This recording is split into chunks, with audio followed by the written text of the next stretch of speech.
Shalom saudara yang dikasih Tuhan. Pesan firman Tuhan hari ini tentang jangan ada ilah lain.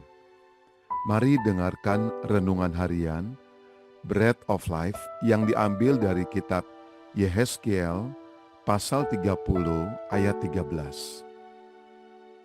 Beginilah firman Tuhan Allah, Aku akan membinasakan berhala-berhala dan meniadakan dewa-dewa dari Memphis, dan tidak akan ada lagi pemimpin di tanah Mesir, dan aku akan menimbulkan ketakutan di sana. Nubuat dalam Yehezkiel ini adalah pesan penghakiman Allah atas bangsa Mesir, yaitu sebuah bangsa yang kuat, yang dipenuhi berhala, struktur kekuasaan yang sombong, dan kepercayaan palsu yang dianggap mampu memberikan keamanan. Allah menyatakan bahwa Ia sendiri akan melenyapkan berhala-berhala dan menghancurkannya. Pesan ini bukan hanya catatan sejarah yang hanya berlaku pada zaman itu saja. Ini adalah peringatan bagi umat Tuhan di setiap zaman. Allah tidak akan membiarkan umatnya maupun bangsa manapun menjadikan berhala sebagai pusat kepercayaan.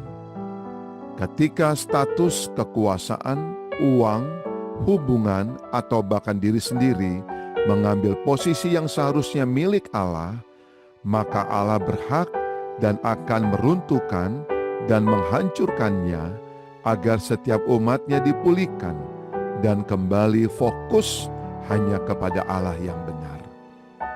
Ayat ini menggambarkan ketegasan Allah terhadap segala bentuk berhala dan ilah lain yang ditinggikan manusia.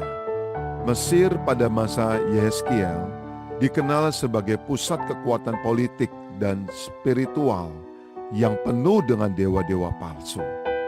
Namun Allah menyatakan bahwa tidak ada kuasa lain yang dapat berdiri di hadapannya. Firman-Nya ini mengingatkan kita bahwa hanya Tuhanlah yang layak disembah, dan semua hal lain yang menggantikan posisinya dalam hati manusia pasti akan runtuh. Berhala tidak selalu berupa patung atau dewa-dewa kuno. Dalam kehidupan modern, berhala dapat berupa apapun yang mendapat tempat pertama dalam hati kita. Entah itu pekerjaan, uang, popularitas, hubungan, atau bahkan diri sendiri. Ketika sebuah hal menuntut perhatian dan kesetiaan kita lebih daripada Tuhan, itu telah menjadi ilah lain dalam hidup kita. Firman Tuhan dalam Yehezkiel menegaskan bahwa Tuhan bersedia merobohkan apapun yang kita tinggikan di atasnya, bukan karena Ia kejam, tetapi karena Ia ingin menyelamatkan kita dari kehancuran rohani. Ketika Allah membinasakan berhala-berhala, itu bukan sekedar tindakan penghukuman, tetapi juga tindakan pemurnian. Terkadang Allah mengizinkan goncangan dalam hidup kita agar kita sadar ada hal-hal yang tidak seharusnya menjadi pusat perhatian kita. Firman ini menantang kita untuk melakukan evaluasi hati, apakah ada sesuatu yang diam-diam telah menggantikan Tuhan sebagai sumber kepercayaan kita. Mari kita berdoa.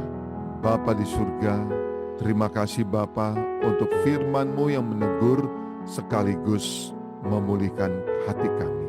Tunjukkanlah kepada kami jika masih ada berhala atau ilah lain yang tanpa sadar telah kami tinggikan dalam hidup kami. Hancurkanlah semuanya yang tidak sesuai dengan kehendak-Mu ya Bapa, dan pulihkanlah hati kami agar hanya Engkau yang menjadi pusat penyembahan kami. Berikanlah kami keberanian dan kerelaan untuk memutuskan semua berhala-berhala dalam kehidupan kami. Terima kasih Bapa di surga, ajar kami untuk terus bersandar hanya kepadamu saja. Terima kasih Bapa, di dalam nama Tuhan Yesus Kristus kami sudah berdoa dan mengucap syukur. kepadamu. Haleluya.